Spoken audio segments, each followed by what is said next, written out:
At this time, I'd ask Deputy Chief Glenn Coffin, retired Barnstable Fire Department, please lead us in the Pledge of Allegiance. President of. I pledge allegiance to the flag of the United States of America and to the republic which stands, one nation, under God, indivisible, with liberty and justice for all. Order. Honor guard, please post the colors.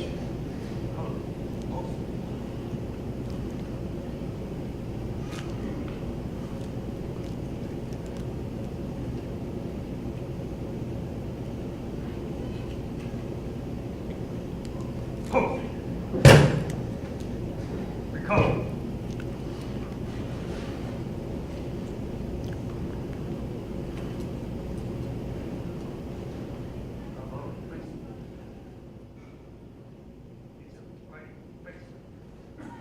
Forward. On.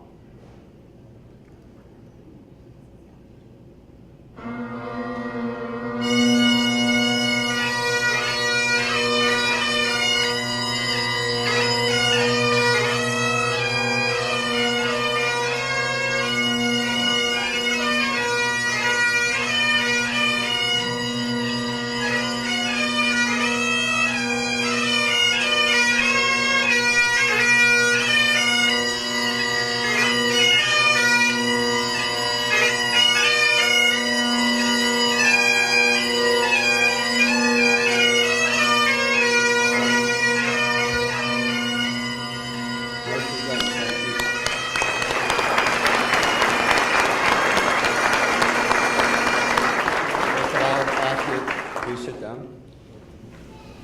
So, good morning. I'm Rick Delory. I'm the Fire Chief of the town of Wellesley, and proud to be a past president of the Fire Chiefs Association, and also proud to be the Master of Ceremonies. On behalf of the Fire Chiefs Association, I'd like to welcome all our invited guests, our dignitaries, our members, the Grenno family, to the 2018 Officer Installation Ceremony. I could say, Chief Grenno, Tim, I'm honored to be the Master of Ceremony for your event. I was quite surprised when he selected me and gave me an opportunity to pick up a microphone. He asked me to be kind. I said I'd try. I was surprised, truly, and more surprised, Maureen, that you allowed this to happen to.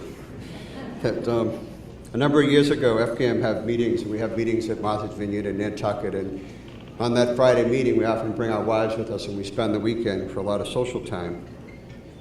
And we went off in different directions, and we met up many times for lunch, for dinner, rented Jeeps, went to a lot of cool places, sightseeing. And I remember one of the first times I met Maureen, I was walking by them, and she was holding up her phone, and she was, where's my phone? I don't need your phone, I don't know what's in there. So she's holding up her phone, she's got her arm around Tim, and they're taking a nice picture. And I'm walking by, and she said, would you mind taking a picture? And I said, yeah, no problem. And I reached in, and I took a picture of the three of us. And I walked away, and she looked at Timmy so perplexed, and he goes, look who you asked. So that was like in October, and then in December, I got a Christmas card from the Grenno family. And a small part of me, as I opened it, really thought it was going to be one of the three of us. But it wasn't. It was of Maureen, Tim, and Tim Jr. But with that, Timmy, thank you so much, and congratulations to your position to being elected as FCAM president. At this time, I'd like to introduce Father Alan Butler, Whitman Fire Chief Chaplain.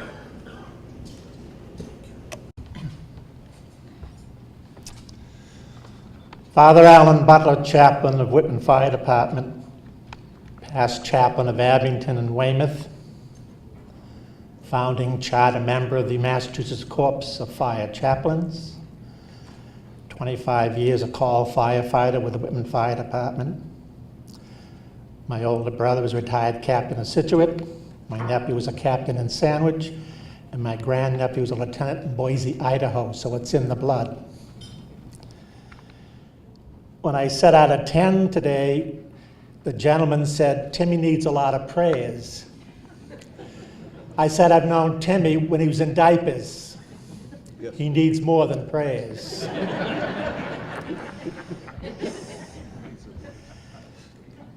Fire chief.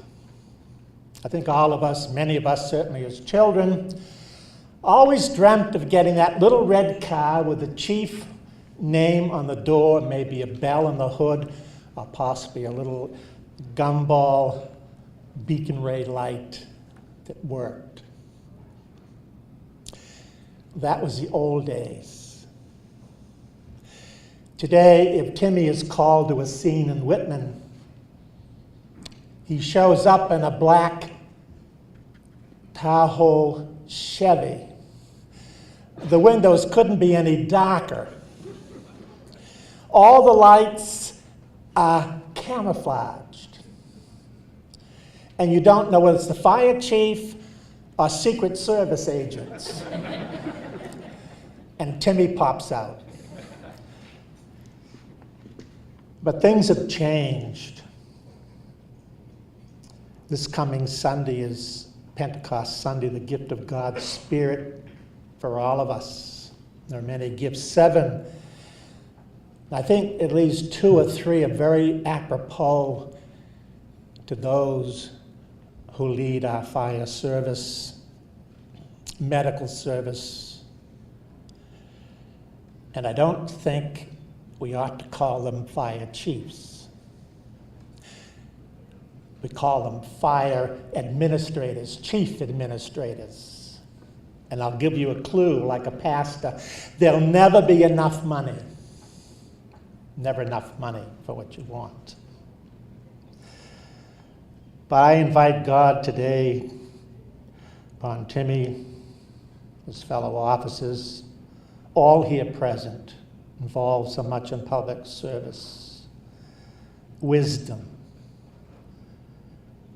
making difficult decisions.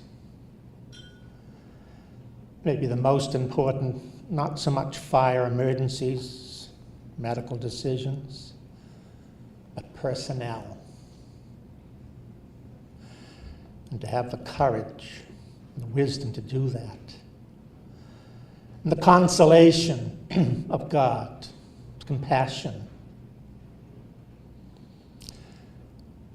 The members, both men and women, dedicated to fire, rescue, EMT services, public safety.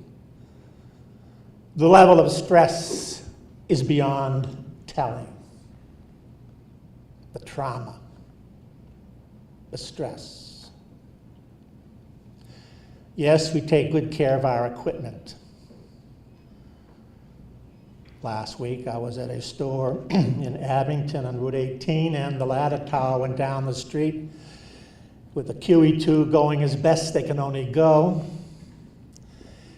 And the fellow in the store said, "Isn't that terrific?" And I'm saying to myself, yes, there goes $1 million worth of equipment with just the driver. What's he going to do? He needs support. We all need support for mental, physical, and most especially emotional needs. So we ask for that grace be upon all of us today, and particularly those associated with members of the fire service, family, relatives, and friends. Many miss meals, miss celebrations, coming home exhausted, not wanting to talk about it, not able to talk about it, yet all giving so much support. We all have to do that, and we ask God to do that. And finally, for gratitude for all those who give of service, whether it be the brass, the lowest man on the total pole, Chief Williams' 12 new recruits beginning yesterday. But we ask gratitude too today to getting together to socialize, to relax, to share stories, and to bless this food and drink which we're about to partake of, and to do so through Christ our Lord. Amen.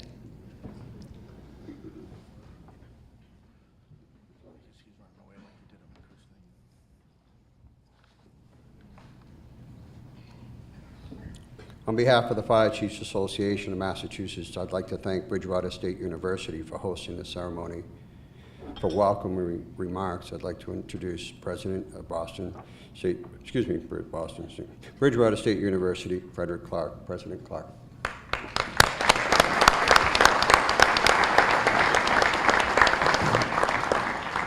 Thank you very much.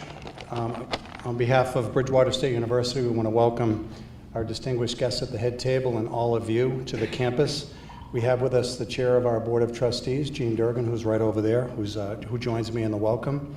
If you haven't been to Bridgewater before, I think many of you have. We're the 10th largest university in Massachusetts, public or private, the largest in this region.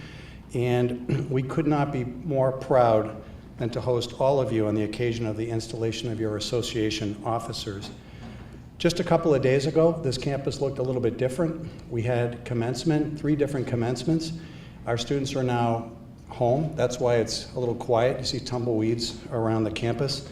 But we had over 17,000 people here over 3 commencements, and we graduated more than 2,500 students. And those students are from Massachusetts. 96% of them are from Massachusetts, and when they graduate, they stay right here. 85% stay in Massachusetts. I'm one of them. I'm one of 6 kids from the city of Brockton. 5 of us went to Bridgewater State, and I met my wife here. I'm the father of 3. 2 of my sons have already gone to Bridgewater. My daughter's going. She just doesn't know it yet because she's 14 years old. We held a similar event a couple of years ago, and the installation of another president of the association, George Rogers. And I just saw George in the lobby, and I just have to say, since he retired, he got taller. He grew more hair on his head. He looks skinnier to me, and he's got a red rosy glow. I don't know, but I think retirement is working for George. It's good to see him back as well. I have to say about our commencement that Lieutenant Governor Karen Polito was one of our commencement speakers. She did a fantastic job in the afternoon addressing our graduates and giving them a very important message about their role in our society. If you shake her hand and it's a little bit sore or she winces at all, that's because she shook 1,000 hands on Saturday afternoon, and she got to meet our students eye to eye. And I really appreciate it, Lieutenant Governor, for you not only being on campus but greeting our students. And she also took a selfie with me, which as of today has 1,100 likes. That's good. And they tell me it's good. So I do want to thank all of you for coming. I know we have some very special guests in the room, but I also want to thank my Bridgewater team, some of the folks that are in the back over there. They just put together commencement and shifted gears to make sure that we put together a Bridgewater welcome for all of you. I want to say congratulations to Tim Grenno, your incoming president-elect of the Fire Chiefs Association. He has a very special connection to Bridgewater because his wife, Maureen, we call her Mo Grenno, has worked at Bridgewater for 18 years. So you're really just part of the family. You're always welcome, and we're always happy to host. My dad was a firefighter in the Air Force. We all have a special connection. I think the father just mentioned that. And my father got disabled. He's a DAV because he was in a chemical fire that caused him permanent injury. My wife's father was a captain in the Watertown Fire Department. If anybody knows the O'Reillys in Watertown, it's that family. So we have a deep appreciation, not only personally, but on this campus for what you do in putting your lives on the line every single day in service to the public. And we know your jobs get more and more complicated based on the challenges that come before you. One challenge seems to be eclipsed by the next one. Right now, we're in a challenge with the opiate crisis, which affects us all, even on this campus. But you all manage through those challenges beautifully. You adapt wonderfully and professionally as well. I also want to thank, on this campus, I have to thank Bridgewater Fire Chief Tom Levy for keeping us safe, saving lives, and being a constant partner and friend to this university. So I'm going to give Tim the honorary key to the campus. It's right here, virtual. You got to shake my hand. There you go. You can. All the doors are locked, and but use it well. And congratulations in advance. Enjoy your stay at Bridgewater.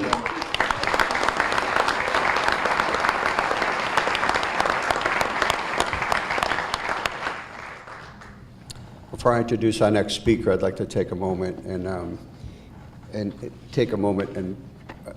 introduce someone very special to Tim. First of all, the president mentioned Maureen. So Maureen, Tim's wife, Tim's young son Tim, also who came in just a moment ago was Tim's mom, Maureen, Marilyn, and his sisters Dorothy and Melissa. So welcome, Mrs. Grenno.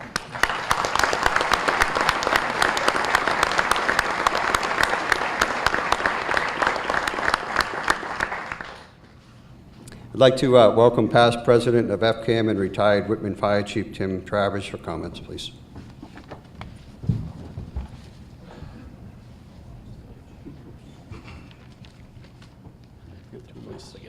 Good morning. Lieutenant Governor Polito, members of the Great and General Court, Secretary Bennett, Father Butler, town officials, fellow chiefs, family and friends. My name is Tim Travers, and I'm the retired fire chief from the town of Whitman and a two-time past president of the Fire Chiefs Association of Massachusetts. Tim asked me to bring the greetings of the town and the Fire Chiefs Association. The town of Whitman is a small town just north of here with a population of about 15,000. It's notable as being a place where the chocolate chip cookie was invented. However, we refer to it as the Toll House cookie. Whitman has a rich history that is deeply rooted in the shoemaking industry. Regal Shoe and Bostonian Shoes are perhaps the most notable companies. At one time, there were over 20 shoe factories in town, and now some of them have been turned into residential condominiums. Whitman, like most apartments in the area, started with volunteers responding from the shoe factories and businesses and transitioned into a combination department with full-time firefighters, augmented by call firefighters. Today, the department is a state-of-the-art fire rescue department offering advanced life support ambulance services. It enjoys steadfast support of the community. It is a strong union department, governed by civil service rules for all members, firefighter up to and including the fire chief, and the so-called Strong Chiefs Law. Chief Grenno's dad was a charter member of IAFF Local 1769. Tim's sister Missy and her husband Richard, here today, also served as firefighters in Whitman. I was appointed a full-time firefighter in 1976 and was assigned to work with Tim's dad. He was a good man and a good Jake. I watched him work his way up through the ranks, lieutenant, deputy, and eventually fire chief.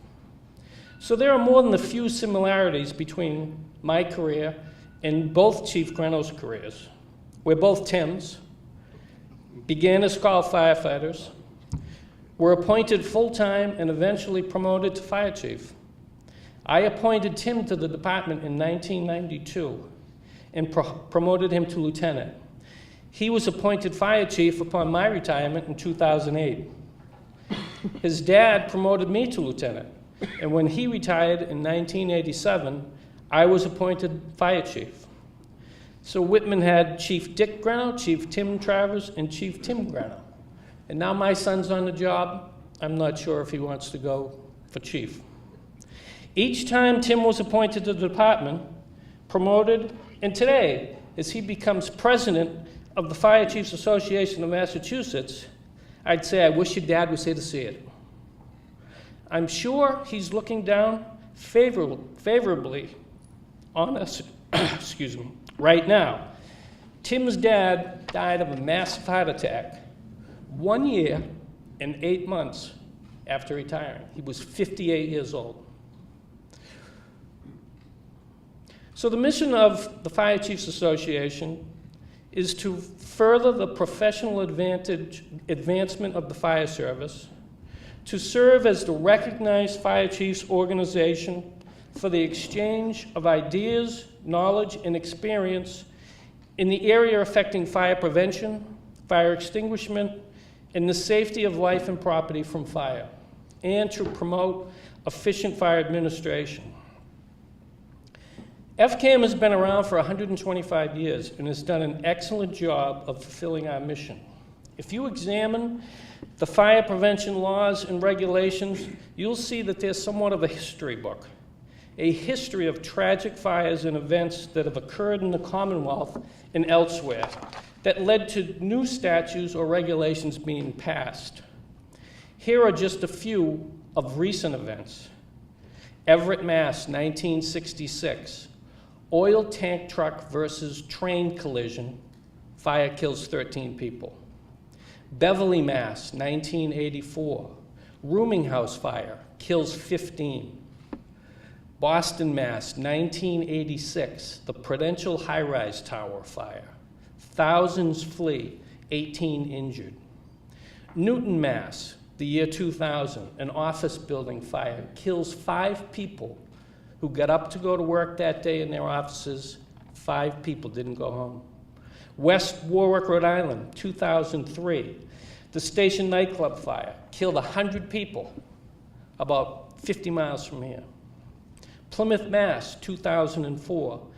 Carbon monoxide legislation requiring detectors in most housing. The law was named for 7-year-old Nicole Gaffalo, who died when a heating vent in her house was blocked by snowdrifts, allowing carbon monoxide to accumulate in the home. Did I mention the first fire sprinkler system? Was it patented in 1872? You knew that was coming. Old technology, proven technology. It seems straightforward. Fire sprinkler systems save lives and property, so we should all have them. And in a way, it's that simple. But residential structures, particularly single-family homes, are a little bit more complicated. The basic argument is an economic one, even though that's where most of the people are killed. Some members of the Board of Building Regulations and Standards refer to fire chiefs as a special interest group. If promoting the safety of life and property from fire is a special interest, I guess we are. If the BBRS just adopted the National Model Residential Building Codes, the Commonwealth would likely be a safer place to live. Another law that FCAM was instrumental in was the creation of the Department of Fire Services, consolidating the State Fire Marshal's Office, the Fire Academy, hazardous materials response, fire investigation, and more. In closing, I wanted to mention that Whitman is home to more than one leader of the Massachusetts Fire Service. Tim Grenno, who becomes president today, and Richie McKinnon, president of the Professional Firefighters of Massachusetts, who, by the way, I appointed a firefighter in 2000. I hope that FCAM and the PFFM, under their leadership, will work collaboratively to slow and end the epidemic of firefighter cancers and see that those stricken receive the care they need without adding additional and unnecessary strains on them and their families. As a job-related cancer survivor, this is near and dear to me. And to increase aid to cities and towns for public safety purposes, and identify and obtain funding to comply with costs associated with the Massachusetts Workers' Safety Bill, which extends OSHA standards to municipal workers. Tim, best of luck for a rewarding and productive year as president. Thank you.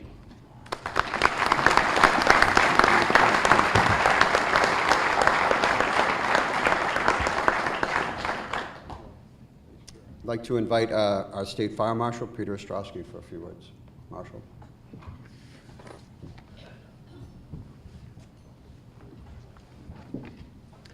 Thank you, Chief DeLaurie, and good morning, everyone. As we gather each year to celebrate this transition, it is important that we recognize the value of the Fire Chiefs Association of Massachusetts as a major voice of the fire service in our Commonwealth. Fire departments are called upon every day to assess risk, develop plans to minimize hazards, respond to incidents, and to help our communities recover. Your members have the responsibility to make sure departments are prepared and have the resources to address those many areas of preparedness, proficiency, and resiliency. Maintaining the core capabilities to face the department's functions is critical, as our communities grow and as we face new challenges. Modern construction techniques and materials call for innovations in protection and adapted practices for safe fireground operations. The constantly changing pre-hospital care needs stress our departments, large and small. Domestic and foreign terrorism demand collaboration with our public safety partners and many other stakeholders as we prepare for and respond to the unthinkable. As a chief, I learned very quickly the value of this organization to its members. Whether addressing common problems or an emerging issue, this organization provides resources and solutions. Each member contributes to the benefit of the Massachusetts Fire Service. Your active participation in this association, service on a committee, representing us on a board or commission, or taking on the role of an officer within the association shows your dedication to our profession and the citizens we serve.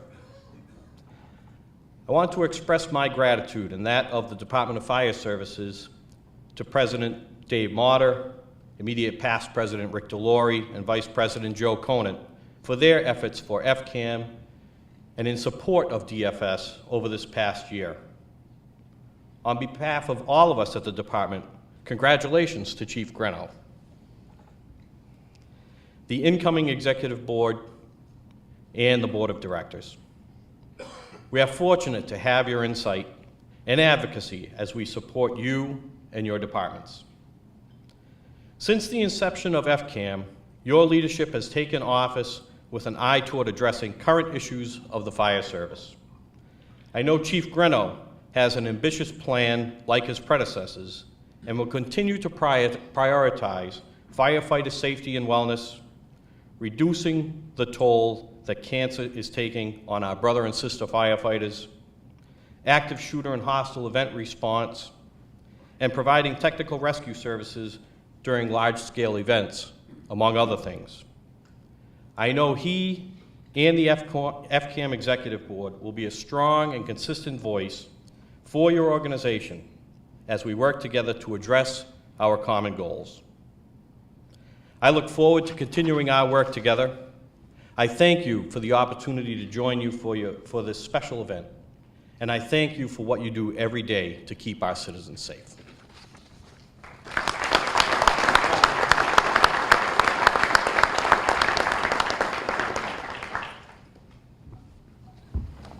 Before I introduce our next speaker, I'd like to invite Chief Bona. At one point, I asked the Lieutenant Governor if I was her favorite fire chief, and she paused politely. Said, no. How about second? Well, and then she said that Jim Bona, her hometown chief. And what I know about Karen Polito is this, is that, you know, family first, her hometown, the fire service. She's a good friend of the fire service, and I could think of no one better to introduce her and welcome her to the stage than her hometown Chief Bona. Jimmy. Well, I didn't really prepare any remarks, but I can tell you that Karen's family and my family have known each other very long time before we were born. And Karen and I became friends over the years. She got involved with different committees in town, I believe straight out of college. I became a firefighter, and she soon became one of my selectmen. She later became my state representative, and she's been like nonstop finding ways to help people since I've known her. Our kids have played in football leagues together, and she's just always looking for a way to help people. I don't think I know a person that has helped more, or at least tried to help more people than my friend, Lieutenant Governor Karen Polito. What a nice.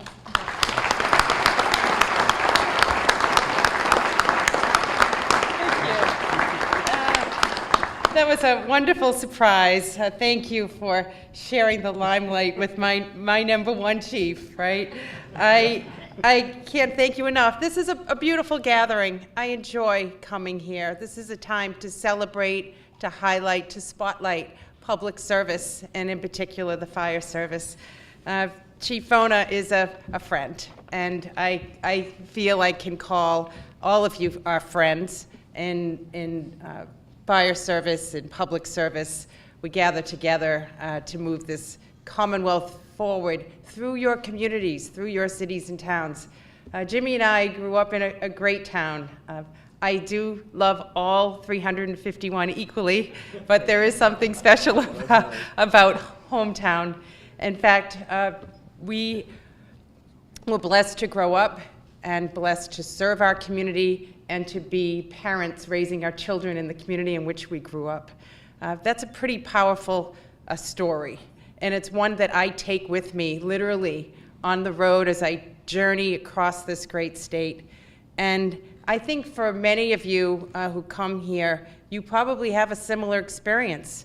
I think for the Grenno family, all of you here talking about Whitman and how committed you are is true for many of you. Growing up in an area and now serving it as a chief is a pretty great thing to be able to do. I think everyone knows that. I want to just acknowledge our team at the state level. We're all here. Secretary Bennett and Undersecretary McMurray and Quayle. You have Marshall Ostrowski. This is a team effort, and I hope that you know when we come to these gatherings that no one goes this way alone, that you have a strong and reliable partner in state government. Charlie and I both served as selectmen in our hometowns, and when coming into office, we knew that we would need to be able to work directly with you, in support of you, in partnership with you, in order to strengthen this great Commonwealth from one end of the state to the other. And that's why I literally took to the road, and I said, Gov, I want to visit every community in this Commonwealth. I want to meet the local officials, the community leaders, the people who wake up in their city and town every day. You're the ones that wake up, think about your community, prepare your community for its future, respond to the needs in your community. You care about it. You're the ones. The part of it that's tricky is that all the people in your community, how big or small, and no matter where you are, they don't always think about how things are done. You know, they just know when they call for service, you're there. They know that their kids are going to get picked up on the bus and get to school on time. They know when it snows, the roads are going to get plowed. They know that they have cable and electric, and somehow these services are always there for them. But they don't really appreciate, perhaps, the men and women who devote their lives and their careers to public service. I value public service as you do, and without you, we would not be the great state that we are. On many levels, we're known as the healthiest state, the best state to raise a family. All kinds of levels of accolades come to our Commonwealth. And while it's nice for the governor and I, as the public face of our administration, to recognize those achievements, we have those accomplishments because of you. And I can't state that strongly and emphatically enough, how grateful we are for your choice of careers, hometown careers in municipal service, that have made your community better and made our Commonwealth better. Not so much for us today, but for the next generation. I'm going to tell you a quick story back to what President Clark talked about in terms of commencement on Saturday. I did have the opportunity to meet, see these graduates come across the stage, so excited, so proud. It's so respectful and courteous to one another, and couldn't wait to begin the next step in their lives. The commencement speaker for the student is someone who grew up in Attleboro. And I asked him, what are you going to do? He said, well, I came here to study criminal justice. I'm going to be a police officer. I said, well, that's terrific. So where are you going to go to be a police officer? I'm going to my hometown. I'm on my hometown police department. I'm going to be a police officer in Attleboro, where I grew up. And to me, I said, we are doing something right when we get to that level and get kids really thinking about careers like you have. And I do a lot of work in that level, trying to get more people to think about municipal service, whether police officers, firefighters, town collectors, treasurers, or looking to serve on a board as an elected or appointed person. You are part of a public workforce that's really meaningful and very important to all of us. Now, we, in our jobs, value your administration because it's through you that we can discover the best ways, the best practices, the best techniques to make sure that the fire service and law enforcement are supported in this Commonwealth. Because while we talk about public service, you have chosen a line of public service that has inherent dangers associated with it. Every call you take, you don't pick and choose, you're always there. And when that call comes, you don't know what's on the other end of that call. And I think in part, that's what you love about your jobs. You love that not every day is the same, that it's interesting and challenging, but the unexpected can bring real risks to you personally, or to someone on your team, to your best friends that you go to work with every single day, your work family. So we have to understand that those dangers need to be mitigated as much as possible. And that comes with good policies, good resources, good techniques, good training, and good regulations from the building side of things, and everything we can think of as an administration, as a government, as tools that we can put in our toolkit to help you do your jobs better, to protect those who are in your departments, and to inspire and encourage other people to come forward and serve, because we have these kinds of protections and support in place.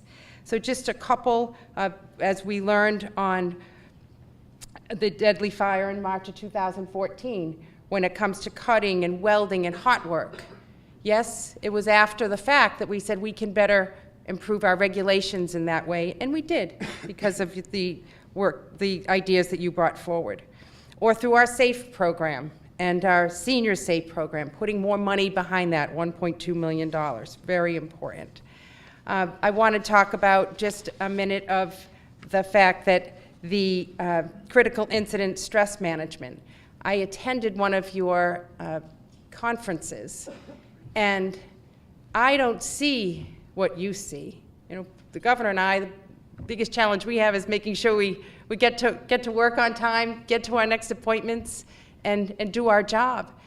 What you see when you head to these incidents is something that you never unsee. And the stresses associated with your work never leave you. And so to be able to protect your mental health and the ability to get back out there and do it again is critically important. And under the Secretary's leadership, we included $700,000 in our budget, and I know it's in the Senate budget, so it makes it to conference committee. So let's make sure we get those dollars through our budget this year. And then in closing, I just want to say thank you. And this afternoon, I have a wonderful opportunity to put a finer point on recognizing first responders. We passed a bill, the governor signed it last week, and at the Route 149 overpass at exit 6 on Route 6. So any of you heading down the Cape in the upcoming months, you'll be able to look up and see First Responder Appreciation Overpass stated right there.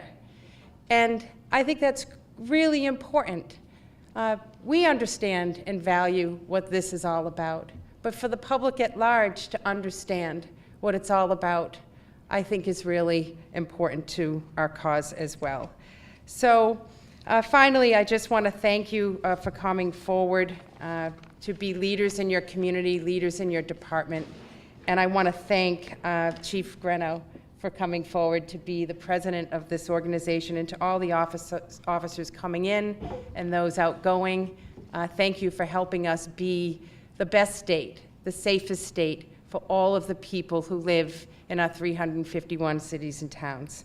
I also want to thank Chief Motter, as well as Chief Dolan and Chief DePauli for their leadership, many years I don't know if we can add them all up, that's probably close to well over 100 years of service among the three of you. And we thank you all very much. It's a real honor to be with you, to be with the Grenno family. And I wish you safety and health in your lives as you move forward as chiefs, and in your families' lives, the people who support you from home to do your work every day. God bless you all.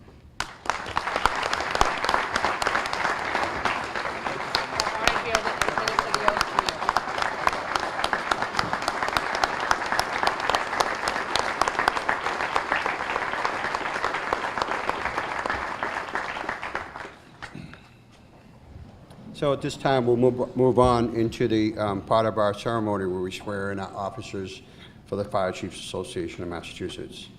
I'd like to welcome Undersecretary Jennifer Quealy, the Executive Officer of Public Safety. Please come forward to the podium and conduct our oath of office for the Secretary, Treasurer, and the Board of Directors of the Fire Chiefs Association of Massachusetts. And if you gentlemen would line up across, she will swear you in. Undersecretary Quealy. Thank you, Chief Delory.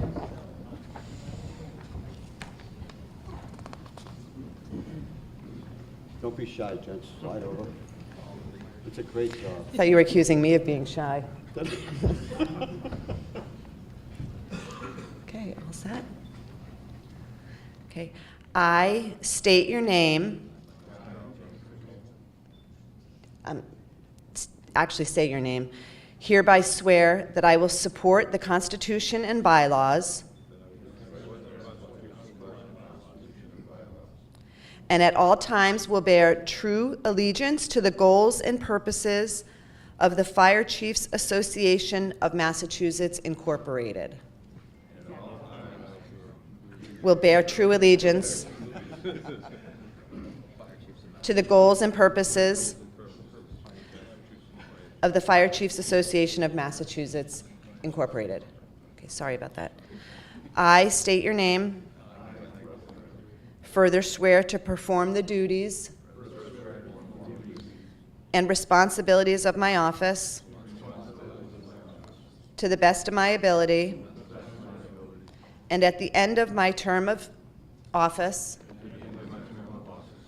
I will deliver to my successor all records of such office, so help me God. Nicely done. Congratulations.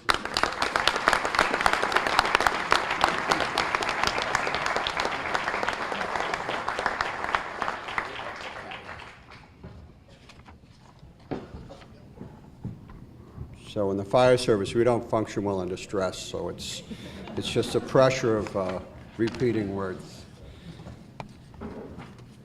At this time, I'd like to invite Undersecretary Pat McMurray, Executive Officer of Public Safety, to please come forward to the podium and administer the oath of office for Second Vice President, Saugus Fire Chief Mike Newberry. Mike? Pat? Thank you. Let's take it a little easier on me. Yeah, I'll split it up. One word at a time. Saugus. Yeah, sorry. It's my pleasure to read the oath of office to Mike, but before I do so, Father, where'd the father go? You mentioned something that was a little disturbing to me. When Tim was young, he was impersonating a Secret Service agent. I need to hear a little bit more about this. But he does have a flag on.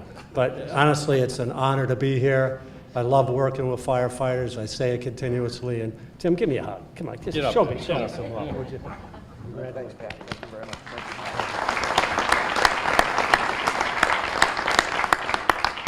Mike, please raise your right hand.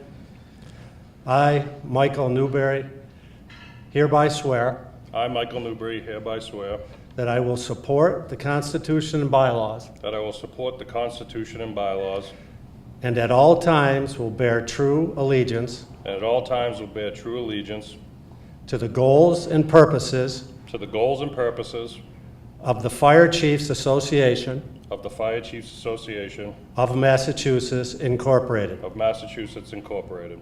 I, Michael Newberry, I, Michael Newberry, further swear further swear to perform the duties to perform the duties and responsibilities of my office and the responsibilities of my office as the second Vice President as the second Vice President to the best of my ability. to the best of my ability. And at the end of my term of office, And at the end of my term of office, I will deliver to my successor I will deliver to my successor all records all records of such office, of such office, so help me God. so help me God. Congratulations. Thanks.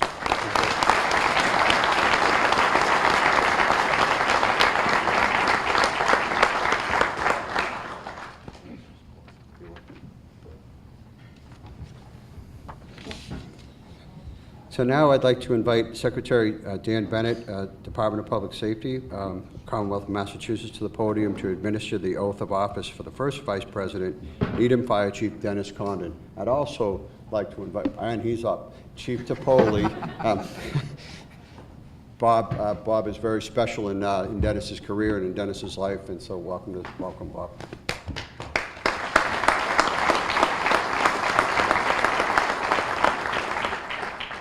Chief, if you could raise your hand. Right hand. Okay. I, Dennis Condon, I, Dennis Condon, hereby swear hereby swear that I will support the Constitution and bylaws, that I will support the Constitution and bylaws, and at all times will bear true allegiance and at all times I will bear true allegiance to the goals and purposes to the goals and purposes of the Fire Chiefs Association of Massachusetts. of the Fire Chiefs Association of Massachusetts. I, Dennis Condon, I, Dennis Condon, further swear to perform the duties further swear to perform the duties and responsibilities of my office as First Vice President and responsibilities of my office as First Vice President to the best of my ability, to the best of my ability, and at the end of my term of office, and at the end of my term of office, I will deliver to my successor I will deliver to my successor all records of such office, so help me God. all records of such office, so help me God. Congratulations.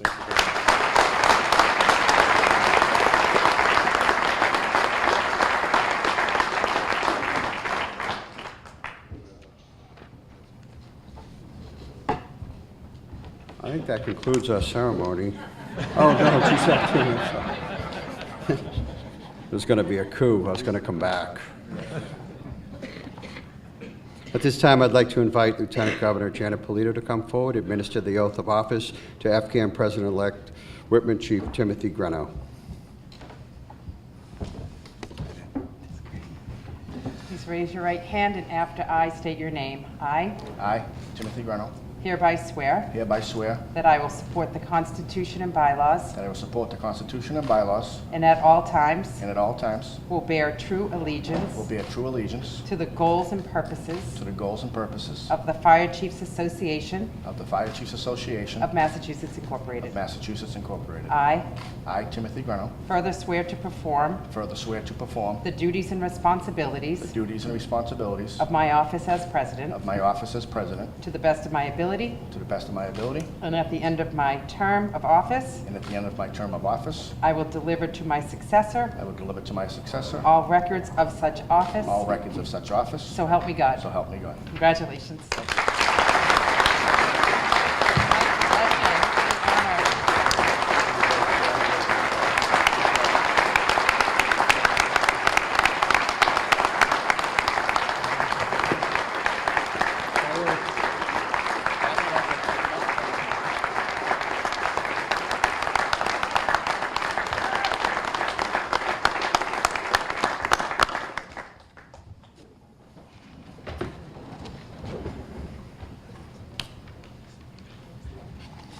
FCAM has a lot of traditions in 125 years of our association, so I'm going to make this one up.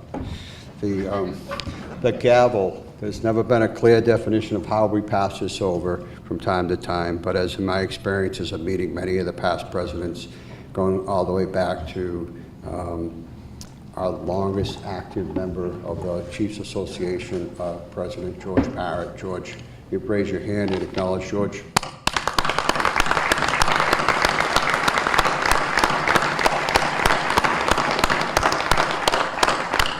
I don't usually call out people's names in their audience like that, George, but at 91, 2, still coming to all our meetings, active and engaged, and and truly a welcome member of our association.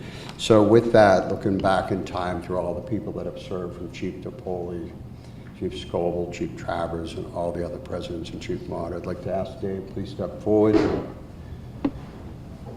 This gavel represents to us, it's a symbol of maintaining order and direction and leading the organization.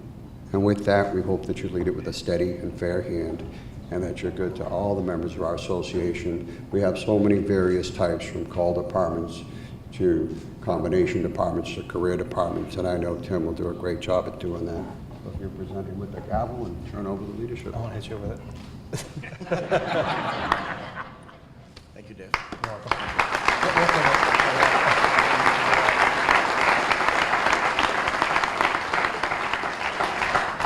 At this time, I'd like to introduce the President of the Fire Chiefs Association, Timothy Grenno.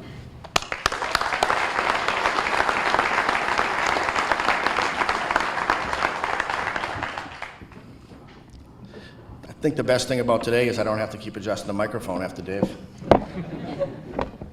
This kind of resemblance here of all of our heights. We're doing pretty good. Good afternoon and welcome to the 96th installation of offices for the Fire Chiefs Association of Massachusetts. I am proud to stand here before you, and I welcome our friends, family who fill this room. I want to give a special thank you to our bagpipers, and especially to the Whitman Police Honor Guard for posting the colors today. They are a credit to their profession and have always amazed me with your talent, no matter what it is that you do.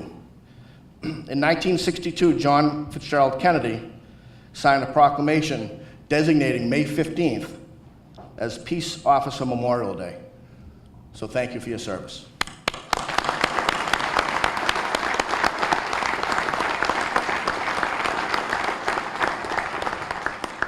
To Whitman Police Chief Benton and Deputy Chief Hanlon, thanks to you, and thanks to your men for what they do, men and women, for what they do every day in the street. Thank you very much for being here. To Lieutenant Governor Polito, Secretary of Public Safety Dan Bennett, Undersecretaries Pat McMurray, Jennifer Quealy, MEMA Director Schwartz, Mass State Police Lieutenant Colonel Chris Mason, whom is representing Colonel Gilpin today. Your attendance is an honor for me. Thank you very much for being here. A special thank you to Representative Keiko Worrell, who represents Southern Plymouth County. She's in Bristol County, but she's a true Plymouth County hero. For those of you who don't know in the room, Keiko has been the driving force behind a lot of legislation issues, in a lot of hometown stuff to do with IV pumps, to do with financial earmarks. She is a driving force, and I'm honored that she is here, and welcome today. Thank you for being here with us.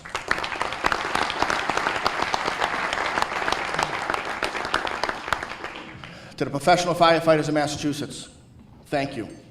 Our team looks forward to working with you and your team. Together, we can do great things for the fire service, the public, and most importantly, for the safety of our members. It is my hopes, working with the president of the PFFM, Rich McKinnon, who, by the way, is a Whitman firefighter.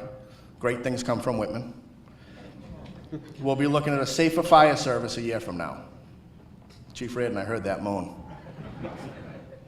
To the Executive Board, First Vice President Condon, Second Vice President Newberry, Secretary Parrow, and Treasurer Robinson, thank you for stepping up in our great association. Today, we say thank you and bid our thanks to a couple of great leaders, Chief Bill Dolan and Chief Bob DePoli. Yet we welcome you to the Executive Board, as we know your passion will continue us down the solid road of greatness those before you have built. Thank you for coming. To the Board of Directors, what can I say? Congratulations on your appointments. I look forward to a limitless year working with each of you and your districts. And then to our membership, you are the force behind us. Our stance is firm and our dedication is untiring. We pledge to you to be an executive board of transparency and determination for your success. We are simply chief officers elected to positions whose jobs are to augment, protect, and form a clearer path for you. Our association is robust, and your executive board is prepared for the new challenges dealt to us. Partnership is how we prosper, and partnership is how we survive. Partnership is how we maintain and how we travel into the future. Look around the room today, and you will see partnerships. You will see some that have been rocky in the past, and you'll see some strong. But today we see partnerships on a new road, on a new pathway. And today we begin to build on those partnerships for a better fire service. We have experienced some trying relationships in both the Governor's Office and the Executive Office of Public Safety over the years. Thankfully, under the Baker administration, our relationships have flourished, and we have an Executive Office that cares. They care about the public, and most importantly, they care about us. To Lieutenant Governor Karen Polito and the Governor's team, I say thank you.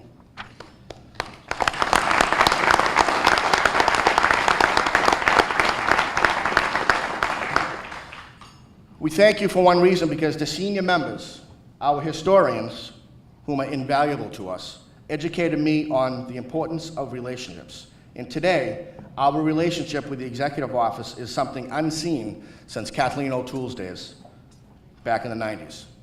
Governor Baker and his team continue to be great partners of the fire service, and we welcome this great change in government. Secretary Bennett, what can I say? I guess I'm sorry is the best place to start. I can't really say much, Mr. Secretary, because he's right here. I know he looks like he just saw something shiny or a squirrel, but you and I know that's his normal look. Chief DeLaurie, ladies and gentlemen, Chief DeLaurie has managed to infiltrate the Executive Office of Public Safety and forge not only partnerships but friendships. Secretary Bennett, Undersecretary McMurray, and Quealy, we thank you for embracing him. Notice I did not use the term accept. I simply said embrace is the best term. Chief DeLaurie has built a partnership we can be proud of. That is why I am appointing Chief DeLaurie as a committee of one. He's a liaison committee to the Governor's Office and the Executive Office of Public Safety. First of all, this keeps him out of my hair. And it keeps him where he claims his best friends are, and he opts in the Governor's Office. Chief DeLaurie has made tremendous strides building the partnership we have at the State House and on the 21st floor. It is only proper to formalize that position. So, Rick, thank you.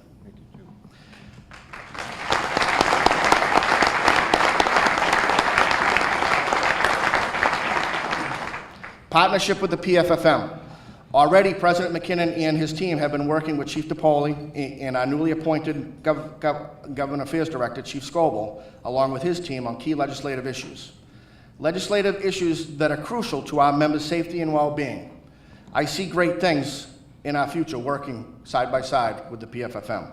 At the end of the day, we are all the fire service.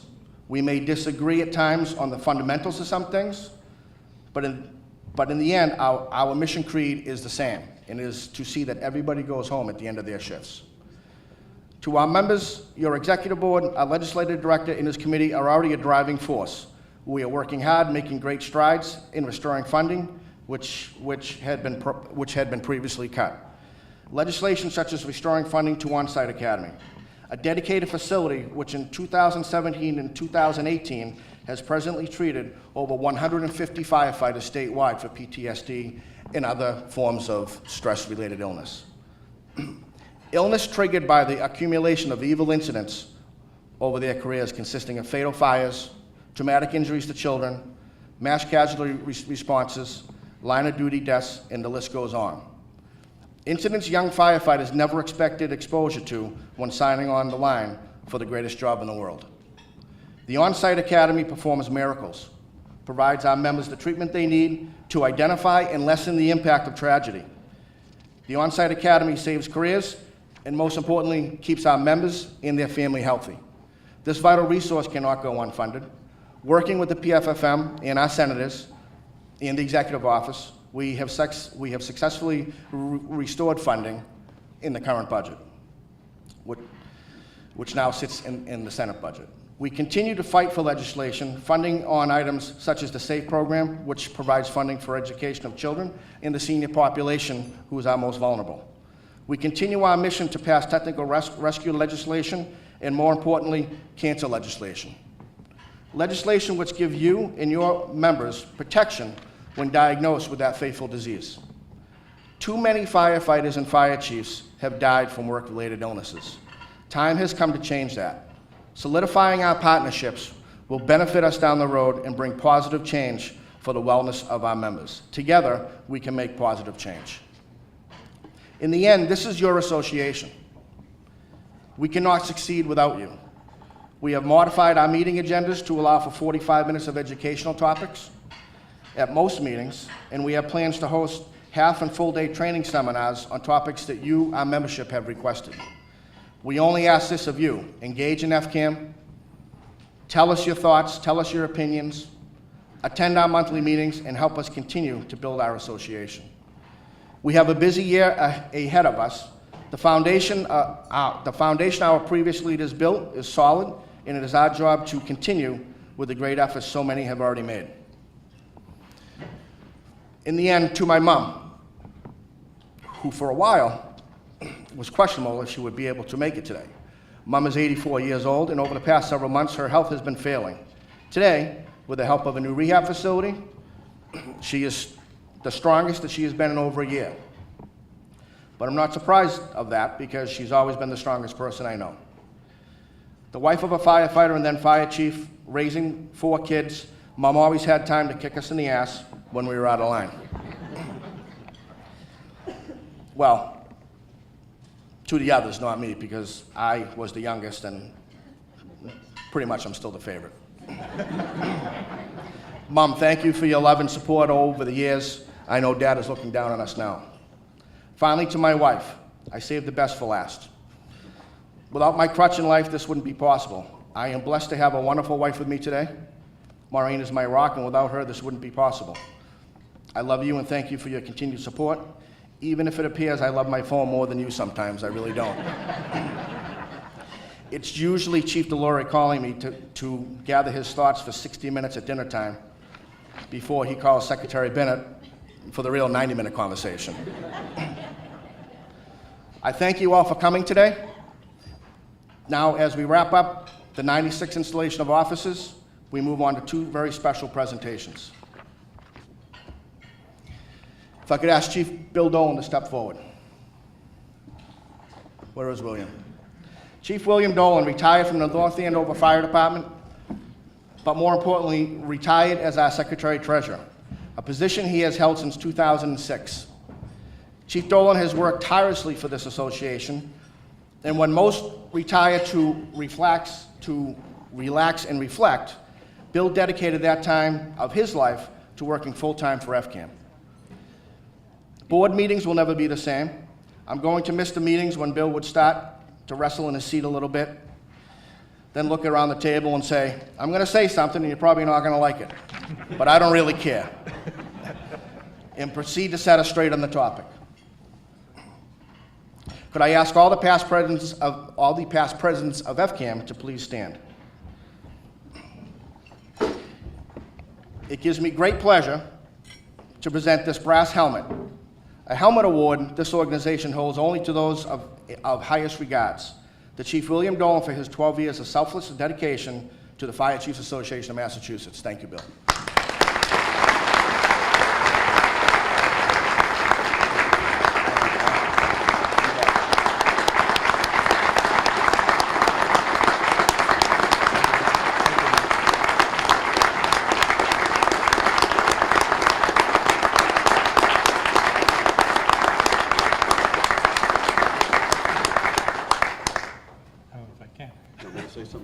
No, you don't. I just want to thank everybody and thank the board and the past 12 chiefs that we've had, that I've served with, for their dedication and everybody that's come along the way. It's been a great opportunity for me, having served 25 years as chief in North Andover, to serve another 12 years for this organization. Thanks a lot.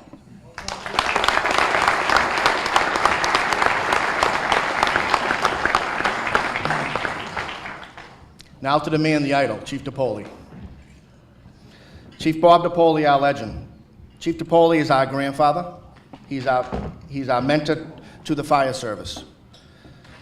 Chief DiPoli has held so many positions in his career, I'd probably have to write a book to list them, but you already wrote a book.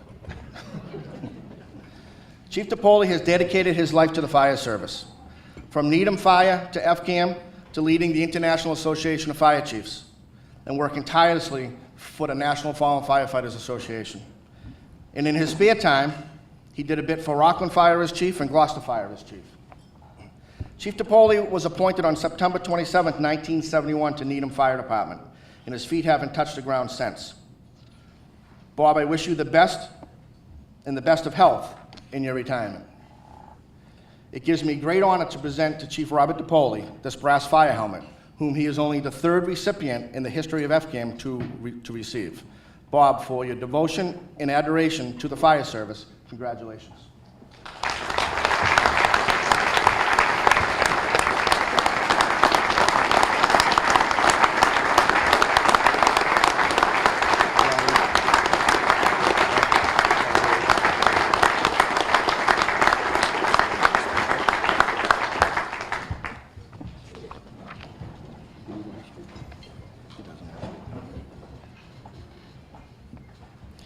Finally, you're going to have to move the microphone for this one at the end. Chief Marta, it's been a long year. We've done some great things together. You've led us through the tribulation and into serenity. Past presidents have had the misfortune of dealing with chief officer deaths, but I don't know of any who have had to deal with both an active member chief officer death and a line of duty chief officer death. Chief, you led our association through these times in an organized and skilled manner. You made those times a little bit easier to live through. Your talent on Beacon Hill and around the Commonwealth, fighting for this organization of fire service, was honorable. Even if at times we did look like Danny DeVito and Arnold Schwarzenegger, we were together.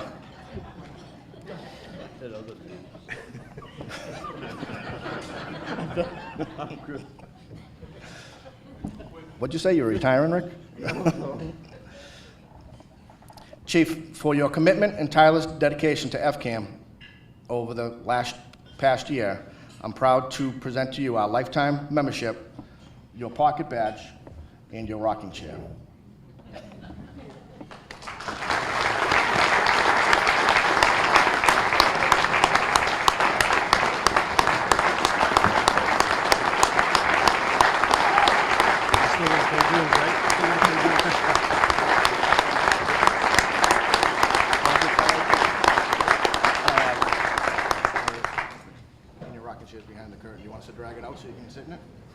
No, I'm not retiring yet. I don't need the rocking chair. Actually, you get a ring if you're a president like this, There's your rocking chair right there. but we weren't sure what you stood for, so we got you a chair.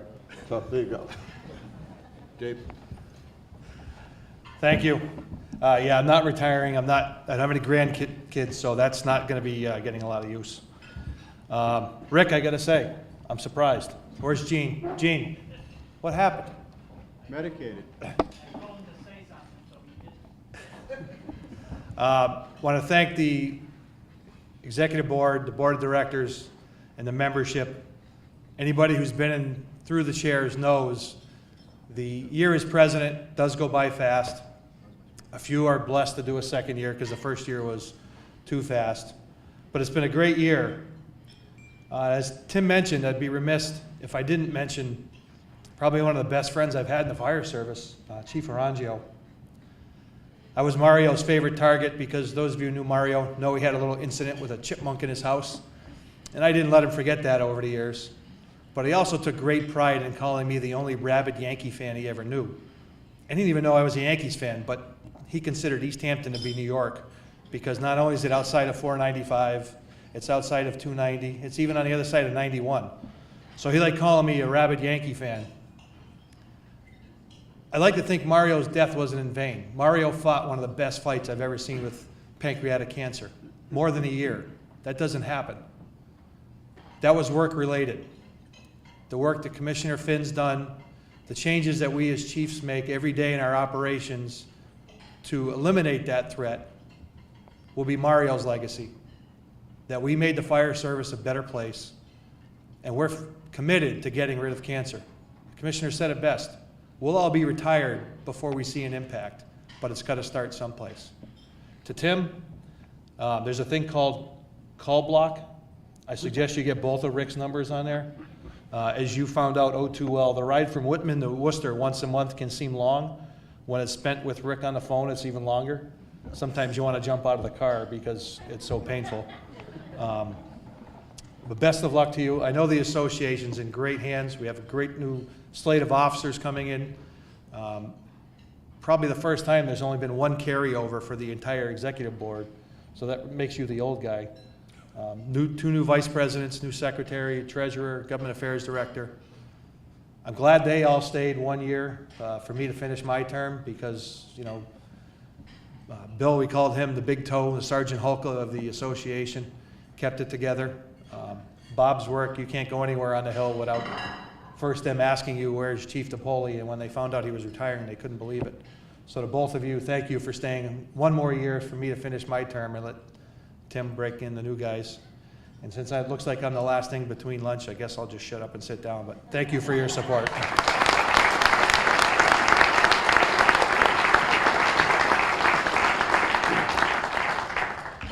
Dave, the advantage of being the MC is I do get the last word. Call block. Anybody that knows me, I'm a man of few words. Very brief, right? Very brief. He's shaking his head. This concludes our ceremony. And I'd like to, again, please join me in expressing our appreciation to Lieutenant Governor Polito, Secretary Bennett, President Clark, Undersecretaries Quealy, Undersecretary McMurray, Fire Marshal Ostrowski, Boston Fire Commissioner Finn, all our invited guests and dignitaries, certainly Bill Dolan and Bob DePoli. Thank you so much for all you did for the association. God bless you. Hope you continue to show up at meetings.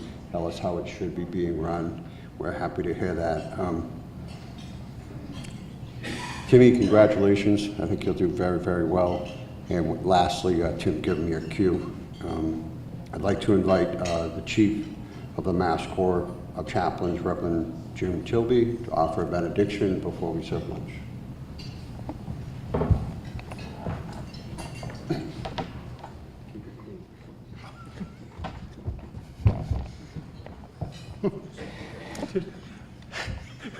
Thank you for that. You're welcome. I want to offer my congratulations to President Grenno, who says, great things come from Whitman. I spent 3 years at First Congregational Church in Whitman, serving there. Congratulations to Chief Motter, who is now the immediate past president. I grew up in East Hampton. Chief Motter likes me to mention that. I have no connection to Wellesley whatsoever. That's a good thing. Yeah, but Chief Delory earlier asked me to pray for him since he was being asked to be the Master of Ceremonies today. I said, I have not ceased praying since the moment I met you. Well done. Unfortunately, I have some sad news to share with you before our prayer. Attleboro Chief LaChance asked me to announce the line of duty death of firefighter Tommy Cannon. Tommy Cannon, a second-generation firefighter, also the father of a Sandwich firefighter, was found unresponsive Sunday morning at the station. Efforts to revive him were initially successful, but ultimately unsuccessful. Naturally, his death early this morning or last night.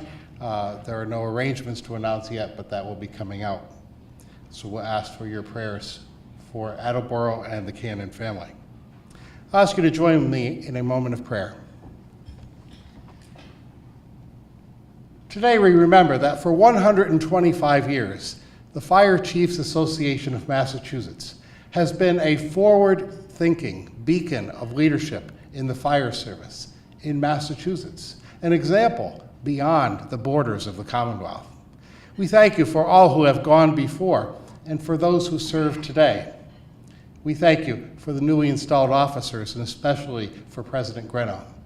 We thank you for their service and pray that you will bless them with wisdom and courage and understanding as they undertake their duties. We ask your blessing this day upon all first responders across the Commonwealth, and beyond.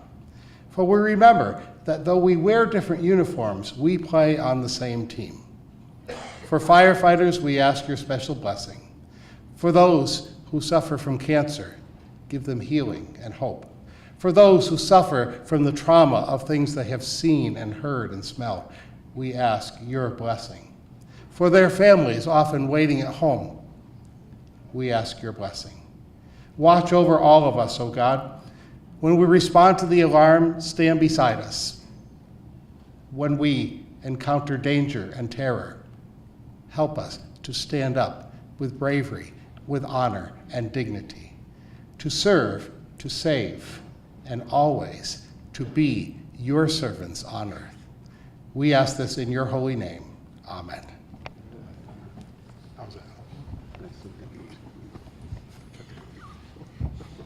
Thank you. This concludes our ceremony. If you join me one last time in congratulating our President Chief. Yeah.